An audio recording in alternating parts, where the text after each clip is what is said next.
Good afternoon. I'm here at the alumni game for FIU. I ran into this young gentleman who is one of the newest referees that we have, active and very dedicated, I know for sure. José Gómez-Miguel. Yes. How are you doing? Doing well today. A bit rainy today. Well, you know, it's Florida, so. Jose, how long?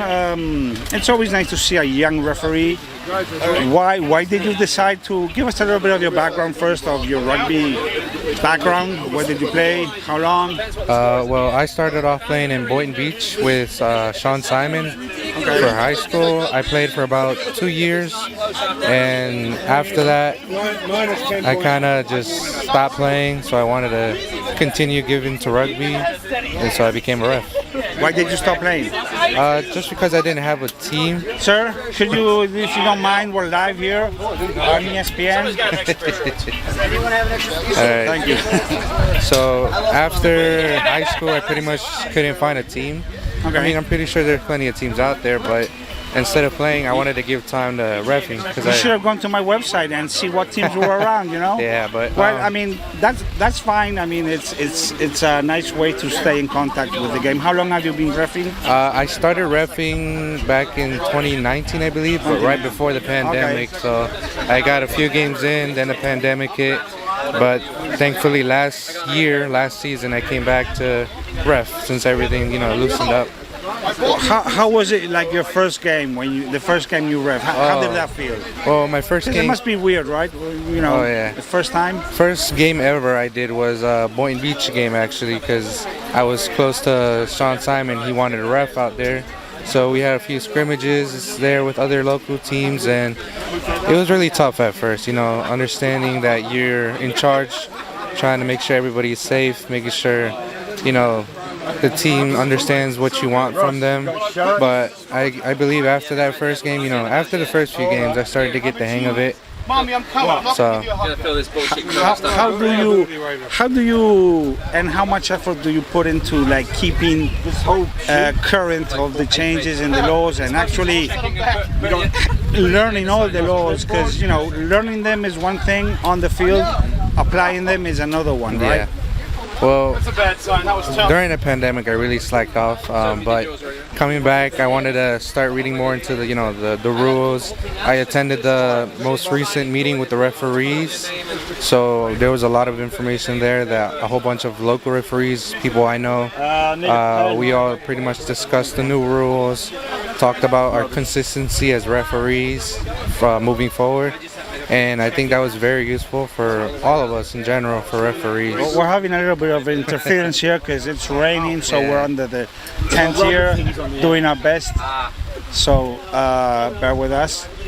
This guy wants to be on camera, I think, but we'll get him on camera later. All right. Luis. So, can you remember like one big screw up you did in any game, and what was it, and how did you sort of continue the game? A big game that really had me, upset with myself actually was the first game coming back after the pandemic. So I had a U19 Okapi game against Cape Pirates, and I believe, if I could say for sure, that was my worst game ever because I had so many mistakes. I was out of shape, couldn't keep up with the ball. I think the biggest mistake in that game was discipline to the players, because I had a player get flipped and landed pretty bad, and all I did was give a penalty. Looking back, and I have video footage of it, and I'm like, that game was really one of my worst games. What would you have done in hindsight? Well, obviously, I'm pretty sure a red for sure. Looking back at the footage, it was definitely a red card. So you do learn from your mistakes, right? Yes. And you go back and you look at them and you learn. Yes. And you try your best to not make them again. I mean, it's a tough job you guys have, and I think the only way to actually get better is doing it as the players. They get better playing. You guys get better reffing. Are you gonna stick around in reffing for a while? Oh yeah. After that game, people thought I wouldn't come back to ref because I got really shooken up that day. But I want to keep on reffing. I want to stay here and get back to the sport. That gave me an opportunity to learn. Do you have any? Who's your mentor in rugby? Well, I've been holding on to this for 11 years. Let's carry on because hopefully the mic will pick up. The guys are getting excited here for the game, and yeah.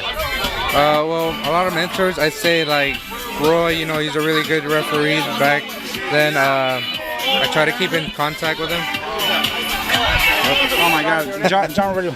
Hey, sir, just a little bit if you don't mind. Yeah.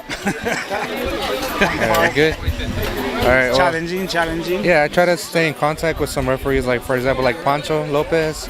You know, he was there when I got my certification actually, so try to keep in touch with him for any advice. And it's a big help, right? Yes, definitely. Keeping in touch with other referees so I can better myself. You know, if I can, I usually run touch for some better referees and observe and see how they ref. That way I can apply that myself. You know. Okay. Well, Jose, very nice seeing you here, and hopefully we'll see you on the field for a long time. Always getting better, correct? Thank you. Thank you very much. José Gómez-Miguel. Tricky name. Thank you. Thank you.